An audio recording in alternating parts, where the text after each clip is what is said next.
Bienvenue dans ce podcast La Voix d'une amoureuse. Je suis tellement contente de te retrouver. Je suis très contente, d'ailleurs c'est pour ça que je perds un petit peu mes mots. C'est un peu le freestyle du premier épisode, mais ça fait tellement longtemps que j'ai envie de faire un podcast. Et cet épisode justement, ce sera un petit peu l'épisode pour te raconter pourquoi, je viens d'où, je sors d'où, qu'est-ce que je fais et qu'est-ce que je vais te proposer dans ce podcast. Alors, La Voix d'une amoureuse, la voix c'est moi. Je m'appelle Céline, donc tu peux mettre un prénom dessus, voilà, Céline. Et je suis accompagnante des femmes amoureuses. Mais alors, avant d'être accompagnante, je suis une femme et j'ai aussi fait plein de choses dans ma vie. Donc je vais te raconter un petit peu mon histoire, ça va être l'objectif de ce premier podcast, et puis je vais te raconter aussi comment l'idée de ce podcast m'est venue, qu'est-ce que tu vas y retrouver et tout ce qui va s'y passer. J'attends tes retours avec grande impatience et avec plaisir, et je sens que ça va beaucoup m'aider, Je débute, donc je prends tous les conseils. Alors, petite présentation déjà pour ceux et celles qui ne me connaissent pas. Donc je m'appelle Céline, j'ai 26 ans.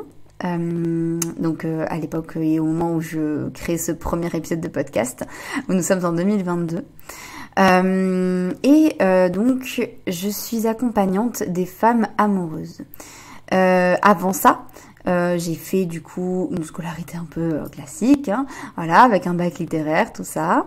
Et je suis allée vers ma première passion. Ma première passion, c'était pas forcément les relations amoureuses, c'était la radio, les médias, la radio, j'adorais ça. Quand j'étais petite, j'adorais faire des fausses animations radio, c'était vraiment, j'adorais vraiment ça. Et donc j'ai fait une formation à Toulouse, dans la radio. J'ai rencontré mon partenaire amoureux actuel. Ça fait 7 ans qu'on est ensemble et du coup on s'est rencontrés là-bas. C'était pas ma première relation amoureuse. Je suis sortie avec une femme aussi quand j'étais au lycée. On a eu une relation qui a duré 1 an et demi, une très belle relation, et je suis encore en très bon contact avec elle. J'ai eu une autre relation amoureuse un peu particulière, une relation à distance qui a duré presque 2 mois et qui m'a appris énormément de choses. Je pourrais t'en parler un jour, mais notamment elle m'a beaucoup appris sur la jalousie. Voilà, et c'était une belle relation aussi, finalement, avec le recul. Et donc, en 2015, je me suis mis en couple avec mon partenaire actuel. Et ça a été vraiment pas mal de choses, pas mal de bouleversements. Je me suis rendu compte que oui, la radio me plaisait, mais que finalement j'avais aussi envie de découvrir d'autres choses. Et donc je suis partie pour de nouvelles aventures, j'ai envie de dire, puisqu'après ça j'ai fait un service civique. Alors là, pour le coup, plus du tout de lien avec la radio. Alors d'abord, j'ai été en maison de retraite, dans un EHPAD, où là vraiment j'ai commencé à sentir que le contact avec les autres, ça me plaisait beaucoup. Et ensuite dans un centre d'hébergement pour femmes qui avaient des enfants. Et donc là, pareil, l'idée c'était d'avoir du contact avec elles, de leur proposer des projets, notamment pour prendre soin d'elles. D'ailleurs, on a monté ensemble un projet autour du prendre soin, où elles avaient des rendez-vous avec une esthéticienne, et où du coup ces rendez-vous leur permettaient de pouvoir prendre soin d'elles, et ça a très bien marché, ça a eu un super succès, j'en suis très fière. Et c'est ça qui a fait que ensuite je me suis orientée vers les relations humaines. Alors je suis partie pour une licence de psychologie que j'ai eue, donc ça a été une belle consécration, une belle fierté. Je l'ai eu en 2021. C'est très récent. Et juste après cette licence, j'ai fait le choix de pas continuer en master. Donc attention, je ne suis pas psychologue. C'est pour ça que j'insiste en disant que j'accompagne et que je suis donc accompagnante. Tu peux aussi dire thérapeute si ça te parle un peu plus. Et donc, je me suis lancée en tant qu'accompagnante grâce à une formation en ligne d'accompagnante du féminin. Ça sort d'où? Ça veut dire quoi?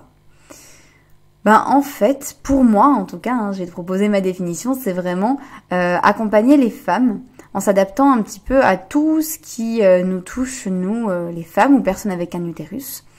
Donc ça va être notre cycle, ça va être la sexualité, les émotions, l'enfant intérieur.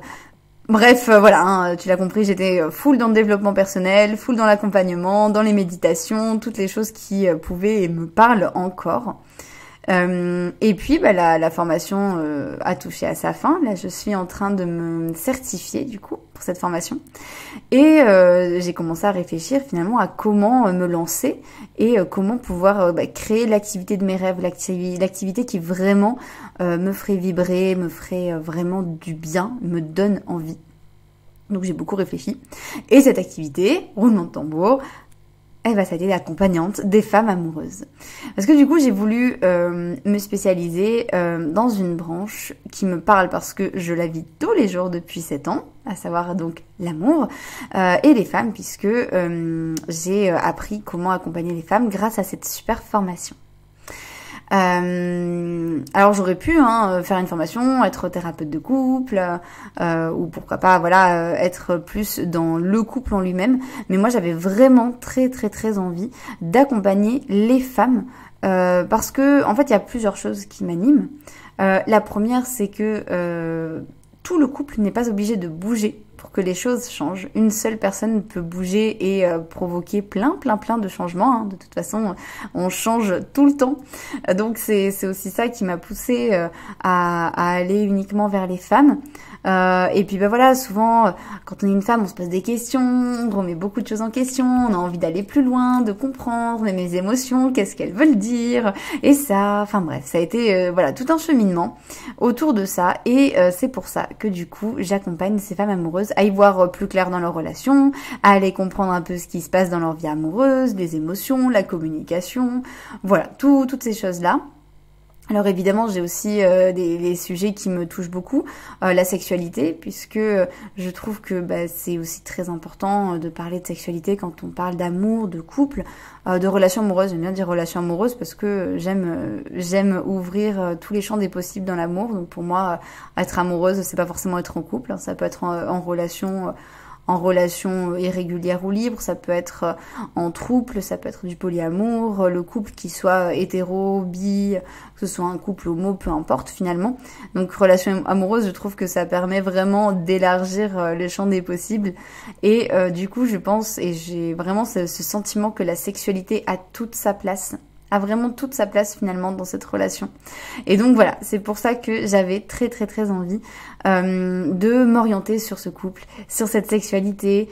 Et puis en tant que femme, on a souvent malheureusement été victime de beaucoup d'idées reçues. Alors je dis pas que les hommes n'en ont pas été victimes, parce qu'il y en a aussi beaucoup à leur sujet. Mais bizarrement, il y a plus de pression sur les femmes, voilà. Donc c'est vrai que si je peux aider à ma petite échelle à déconstruire certaines de ces idées reçues, eh bien je prends et je le fais avec grand plaisir. Et encore, j'en déconstruis encore aujourd'hui, parce que certes j'accompagne et certes je travaille beaucoup sur ces thématiques, mais alors mon Dieu, qu'est-ce que je me plante dans mon couple, qu'est-ce que je me plante partout finalement, et heureusement, parce que sinon ce serait pas drôle. Mais voilà, donc finalement la sexualité pour moi c'est important d'en parler, et même s'il n'y a pas que ça, même s'il y a la communication, même s'il y a la relation à soi, l'amour de soi, voilà, c'est un peu tout ce qui m'anime et tout ce qui a fait que donc j'ai créé ce podcast, La Voix d'une amoureuse. Donc la voix, parce que je te parle, que j'adore parler, tu le verras, j'aime beaucoup parler, je m'étends sur plein de choses. D'une amoureuse parce que je suis amoureuse de mon partenaire, mais je suis aussi amoureuse de la vie en général et de tous les petits plaisirs qu'elle peut m'offrir. Alors je sais, c'est un peu philosophique dit comme ça, mais c'est aussi comme ça que je vois les choses. Et donc j'ai voulu réunir tout ça dans un podcast parce que pour moi c'est une manière de te faire rentrer un peu plus dans mon monde d'accompagnante, donc professionnelle, mais aussi dans mon monde d'amoureuse personnelle, un monde personnel aussi que j'ai envie de te présenter. Un monde où je me pose des questions, un monde où j'ai envie que tu me connaisses, que tu saches aussi toutes les choses qui sont difficiles pour moi, toutes les choses qui sont belles pour moi, et où je puisse aussi t'apporter des choses. Et puis j'ai pas la prétention de dire que je vais répondre à toutes tes questions ou te proposer des conseils de fou, je vais juste te parler, voilà, poser ma voix d'amoureuse. C'est vraiment le concept de ce podcast. Alors avant de poursuivre un petit peu sur mon histoire et sur aussi les origines de mon travail, Comment ça va se passer et à quoi va ressembler ce podcast? Alors ce podcast, c'est un podcast que je vais essayer de proposer toutes les semaines. Dans l'idéal, je ne suis pas parfaite, donc il se peut qu'il y ait des semaines sans podcast, mais c'est pas grave, tu en auras plein d'autres à écouter et à réécouter. Et puis tu pourras me retrouver aussi sur d'autres réseaux sociaux, hein, je t'en parlerai à la fin du podcast. Et donc ça va durer à peu près une vingtaine de minutes, entre 20 et 25 minutes. Et à chaque fois, je te proposerai de développer une thématique un peu particulière en lien avec ton couple ou ta relation amoureuse, en lien avec toi, puisque l'amour de soi c'est aussi une grande clé, en lien avec ce que je peux proposer dans mes accompagnements et hors accompagnement. Et donc tu verras, on va parler de communication, de sexualité, de féminisme, on va parler de cycle menstruel, on va parler de croyances à déconstruire, on va même aller creuser, tu vas prendre plein de choses sur moi, on va aller creuser plein de choses sur la communication non violente, les émotions, sur l'enfant intérieur, enfin bref, voilà, des clés de développement personnel qui vont t'aider à te sentir bien dans ta relation amoureuse et des clés aussi qui vont te faire du bien personnellement, parce que c'est pas parce qu'on est en couple qu'il faut forcément s'oublier soi-même, hein. Surtout pas, surtout pas. Et alors, du coup, tu peux aussi me retrouver sur d'autres pages et d'autres réseaux, parce que moi j'aime beaucoup communiquer. Tu peux me retrouver sur une page Facebook que j'ai créée qui s'appelle Philoyoni. Voilà. Alors, je vais pas résumer forcément ici ce que veut dire philoyoni. J'en ai fait pas mal d'explications sur Facebook et sur les vidéos YouTube pour t'expliquer très grossièrement philoyoni. Alors, philo, c'est pour l'amour. Donc, tu vois, accompagnante des femmes amoureuses, l'amour de soi, hein, on revient sur tout ça. Et yoni, c'est la vulve en sanskrit. Donc, la vulve, la partie génitale de la femme. Donc, l'importance pour moi de la sexualité et de tout ce qui va toucher à cette magnifique partie de notre corps. D'où le terme philoyoni que j'aime beaucoup. Voilà, ça fait un peu penser à philosophie, philoyoni. Et je trouve ça très chouette. C'est mon partenaire qui m'a soufflé l'idée. Voilà, je te raconte ça ici. Mais voilà, c'est vrai que je trouve ça très chouette. Tu peux aussi me retrouver sur YouTube. Je te laisserai aussi les liens pour me suivre. Sur YouTube, pareil, je propose quelques vidéos. Alors là, un petit peu plus courtes pour aller droit au but quand je reçois une question. Voilà, c'est aussi pour donner des petits tips, des petits conseils, des petites choses qui m'ont parlé, que j'ai vécu et qui m'ont fait du bien. Et aussi des petites pratiques, parce que du coup je fais pas mal de pratiques dans mes accompagnements. Ça va être des pratiques corporelles, des méditations, de l'écriture, un travail autour des émotions, de la visualisation, etc. La respiration aussi, la clé. Et donc tout ça, en fait je te propose d'en retrouver quelques extraits sur YouTube. Comme ça, si les pratiques te plaisent et que tu as envie d'aller plus loin et qu'on aille personnaliser tout ça, eh bien c'est possible dans mes accompagnements. Voilà, tu en sais pas mal sur Philoyoni. J'ai envie de revenir un petit peu à moi très rapidement pour finir ce podcast et cet épisode un peu présentation. Juste pour te dire que je suis très contente de faire ce podcast et de pouvoir vraiment te parler de tout ça. C'est un podcast où j'espère également pouvoir recevoir des invités, peut-être un par mois dans l'idéal, peut-être un tous les 2 mois, je ne sais pas trop encore. En tout cas, j'ai prévu d'aborder plein de thématiques avec des invités parce que je ne suis pas une experte de tous les sujets, hein, heureusement, sinon j'aurais plus de vie. Mais j'ai de très belles connaissances, notamment des femmes qui ont fait la même formation que moi, des femmes dont j'ai suivi les formations, bref, plein de personnes qui peuvent apporter énormément de contenu et que j'aimerais vraiment faire briller aussi sur ce podcast. Et puis parce que j'adore aussi me renseigner, poser des questions, je trouve ça hyper important. Donc c'est aussi ce que je te propose de retrouver dans ce podcast, La Voix d'une amoureuse. Donc ça, ce sera à intervalle un peu plus long, on va dire. Mais en tout cas, on va le retrouver. Voilà, que dire de plus sur moi? Il y aurait beaucoup de choses et tu vas me découvrir au fur et à mesure des podcasts. Je peux te dire que dans mes passions, j'adore lire, j'adore voyager, j'adore le yoga qui a vraiment changé ma vie, qui a été une belle connexion aussi à moi pour m'aider à faire des pauses dans ma relation de couple. J'adore me former aussi, hein. Je me forme à pas mal de choses, à la communication non violente. Pour le couple, je me suis formée à la thérapie Imago, plus sur un chemin personnel, mais c'était passionnant. La sexothérapie, bref, il y a plein de sujets qui me passionnent. Le cycle, Voilà, hein, je me suis reconnectée à mon cycle menstruel il y a quelques années.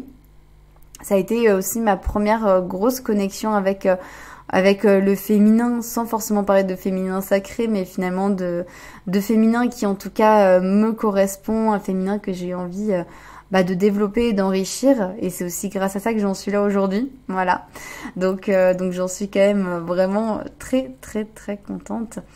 Et puis, eh bien voilà, je crois que je t'ai déjà raconté beaucoup de choses. Je t'ai vraiment raconté un petit peu l'origine et l'histoire de ce podcast. Si tu as des questions auxquelles je n'ai pas répondu, je t'invite à me les laisser en commentaire. Je serais vraiment très très contente et ravie de pouvoir t'y répondre. Si tu te poses des questions sur moi, sur les thématiques abordées, si tu as des suggestions, hein, je prends. Voilà. Et je te remercie infiniment pour ton écoute. Voilà, je me suis présentée en tant que femme, en tant que passionnée, que ce soit de radio, de yoga, de formation. J'accompagne les femmes amoureuses, oui. Mais c'est quoi être amoureuse ?